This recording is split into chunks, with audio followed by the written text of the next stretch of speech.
এখন ভূমি ব্যবস্থা নিয়ে কিছু বলতে চাই। ভূমির মালিকদের একটি করে ল্যান্ড সার্টিফিকেট থাকা দরকার। ভূমির মালিকানা নিয়ে দেওয়ানি আদালতে যুগ যুগ ধরে চলমান হাজার হাজার মামলা দ্রুততম সময়ে নিষ্পত্তি হওয়া দরকার। ভূমির সেবা আরও সহজীকরণ করা প্রয়োজন। রেজিস্ট্রেশন এন্ড মিউটেশন প্রক্রিয়া আরও পিপুলস ফ্রেন্ডলি করা দরকার।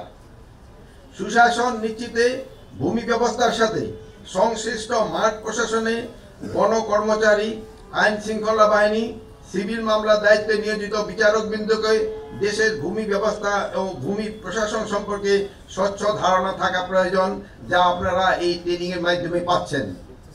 এই প্রশিক্ষণের মাধ্যমে সরকার বিভিন্ন ধরনের গণকর্মচারীগণ ভূমি বিষয় আইন, নীতি, বিধি, ভূমি জরিপ, ভূমি প্রশাসন, ল্যান্ড গভর্নেন্স, ভূমির সর্বোত্তম ব্যবহার এবং land zoning, digital land governance, land corruption, land litigation, dispute resolution, land boundary, land use policy বিষয়ে সম্যক জ্ঞান ও অভিজ্ঞতা অর্জন করতে করেছেন আমি মর্মেই বিশ্বাস করি।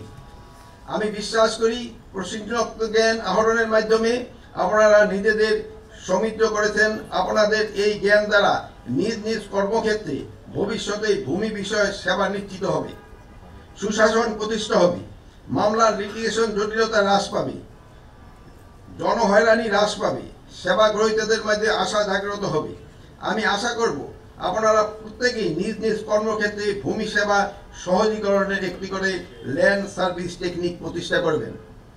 আপনারা শপথ করুন যে আপনাদের মাধ্যমেই ভূমি ব্যবস্থাপনায় নতুন কোনো জটিলতা সৃষ্টি হবে না, মামলার জট তৈরি হবে না, মামলার দীর্ঘ স্বীকৃতি হবে না, ভূমি বিরোধ বাড়বে না, ভূমি বিরোধে আপনাদের ক্ষমতার অপব্যবহার হবে না, বেআইনি হস্তক্ষেপ হবে না, অনধিকার চর্চা করবে না এবং দুর্নীতি চেইন করবে না। এটা ছিল আমার একটা লিখিত বক্তৃতা। তো এইটা ছাড়াও আমার দুই চারটা পয়েন্ট আছে, আপনাদের সাথে একটু আমি খোলামেলা আলাপ করতে চাই। আমাদের বাংলাদেশের কিন্তু সবচেয়ে বড় সমস্যা হলো দুর্নীতি।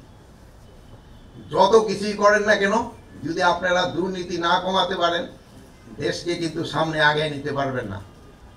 আপনারা এই নতুন প্রজন্ম আপনারা যাচ্ছেন, আমি আপনাদের কাছে আশা করব আপনারা এই সমাজের বিভিন্ন স্তরের থেকে এই দুর্নীতিটা কমিয়ে আনবেন। একেবারে এলিমিনেট করতে পারবেন কিনা আমি জানি না, বাট আপনারা চেষ্টা করলে অনেক কমে আনতে পারবেন। আপনারা জানেন, আপনারা অনেকে এসিল্যান্ডে হয়তো কাজ করছেন বা হয়তো এসিল্যান্ড হিসাবে যাবেন। এখানে এই সাধারণ জনগণ কিন্তু খুবই বিপদে পড়ে এই জায়গায় গেলে। তারা এই যে কানুনগো তহসিলদারের চক্রে পড়ে যায়, তারা বিভিন্ন সময় তাদের সময়ও নষ্ট হয় এবং তাদের অনেক সময় তাদের পকেট থেকে পয়সা যায়, কিন্তু তারা অনেক সময় তাদের কাজটা পায় না। এটার ক্ষেত্রে কিন্তু আপনারা একটা বিরাট সাহায্য করতে পারেন সাধারণ পাবলিককে। আর আমি এখানে বন বিভাগেরও আমি দেখলাম কিছু আছে, যেহেতু আমি চিটাগাং হিল ট্র্যাক্সে 3 বার কাজ করেছি, ওখানে বন বিভাগের সম্পত্তি বেশি, মানে ফরেস্ট ল্যান্ড অনেক সময় দেখা যায় ফরেস্ট ল্যান্ডে গাছে গুণা হয় না, কিন্তু থিনিং আউট কাটার জন্য পয়সা চলে আসে, মানে কাটা মানে ওই পয় পরিষ্কার করার জন্য। তা আপনারা এইগুলির দিকে খেয়াল করবেন। এইগুলি প্রত্যেকটাই কিন্তু আপনারা না, আপনাদের নিজের স্তরে যারা হচ্ছে এই দুর্নীতিগুলি যদি বন্ধ করতে পারেন, সাধারণ জনগণ এবং এলাকাবাসী উপকার হবে এবং আমাদের যে পাহাড়ে যেসব আমার জনগোষ্ঠী আছে তারাও কিন্তু এতে খুব উপকৃত হবে। রেলওয়ের কিন্তু প্রচুর ল্যান্ড রয়ে গেছে, যেটা নিয়ে আপনারা লিজ দিয়ে দেন। এই ল্যান্ডগুলিও অনেক সময় যেই পরিমাণ আছে ওই পরিমাণ আপনাদের লিজ যাচ্ছে কিনা, প্লাস আপনাদের সব কিছু আপনাদের হাতে আছে কিনা, এটাও কিন্তু আপনারা গিয়ে দেখতে পারবেন। আপনারা ইয়াং, আপনারা ওই চেয়ারের ভিতরে সবসময় নিজের সীমাবদ্ধ না রেখে এই যে আপনারা বললেন এই যে বাইরে থাকার আনন্দটা, এই আনন্দটা যেন ফিল্ডে অনুভব করেন, তবে কিন্তু জনগণ কিন্তু অনেক উপকৃত হবে। আবার পুলিশ বাহিনী বলবো যে যদিও ল্যান্ড নিয়ে আপনাদের কাজ না, কিন্তু তারপরে ওই যে দেখবেন ল্যান্ডের সমস্যাই কিন্তু সবচেয়ে বেশি। আমি এই স্বরাষ্ট্র উপদেষ্টা এবং কৃষি উপদেষ্টা হওয়ার পরে আপনারা জানেন যে আমার আত্মীয় স্বজনের সংখ্যা বেড়ে গেছে, আমার বন্ধু বান্ধবের সংখ্যা বেড়ে গেছে এবং তাদের রিকোয়েস্টের সংখ্যাও বেড়ে গেছে। কিন্তু এই ম্যাক্সিমাম রিকোয়েস্ট কিন্তু আসে এই ল্যান্ড এইগুলি নিয়ে। তা আমি আপনাদের কাছে একটু অনুরোধ করবো, আমি আমার ইস্যু বলছি যে আমাদের পরিচয় দিয়ে যদি কেউ কোনো কিছু অবৈধ সুবিধা নিতে চায়, আপনারা কোনো সময় দিবেন না।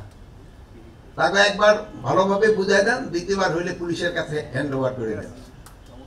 তা না হলে কিন্তু এই সমাজ থেকে কিন্তু দুর্নীতি রোধ হবে না। আর আমরা যদি কোনো সময় কোনো দুর্নীতি করি, আপনারা বলেন, সত্য ঘটনা প্রকাশ করে দেন, আমাদের কোনো আফসোস নেই। সত্য ঘটনা অবশ্যই প্রকাশ করেন যদি আমি দুর্নীতি করতে যাই, কিন্তু যেটা সঠিক আপনাকে অনুসন্ধানী সাংবাদিকতার মাধ্যমে ওইটাই প্রকাশ করবেন। ওইটা প্রকাশ করলে কিন্তু আমরা লাভবান হব, দেশবাসী লাভবান হবে, জনগণ লাভবান হবে। এইটা আপনারা করবেন যে দুর্নীতির বিরুদ্ধে আপনারা সোচ্চার হতে হবে। আপনারা যদি দুর্নীতির বিরুদ্ধে সোচ্চার না হন, এই সমাজ কিন্তু আস্তে আস্তে আরো পিছিয়ে পড়বে। জমি জমার মামলা, আমার বোন আসতো, এই মামলাটা কিন্তু অনেক লিঙ্গার করে। অনেক সময় বলে যে ছেলে যদি বাপে কেস করে গেলে ছেলেও দেখে না, নাতি হয়তো গিয়া দেখবে এটা সলভ হবে কিনা, সেই সময় নাতি হয়তো জমি চিনেই না। এই জিনিসগুলি কিন্তু আপনাদের একটুখানি বেশি খেয়াল রাখতে হবে। আমাকে এই যে বন বিভাগে আপনারা যাচ্ছেন, আপনারা দেখা যায় ইউক্লিপটাস তার একটা কি গাছ জানি বিদেশ থেকে নিয়ে আসছিলেন একবার, বলে খুব ভালো হবে, কিন্তু এখন আবার এগুলি কাটার জন্য কিন্তু লোকজনে বলে।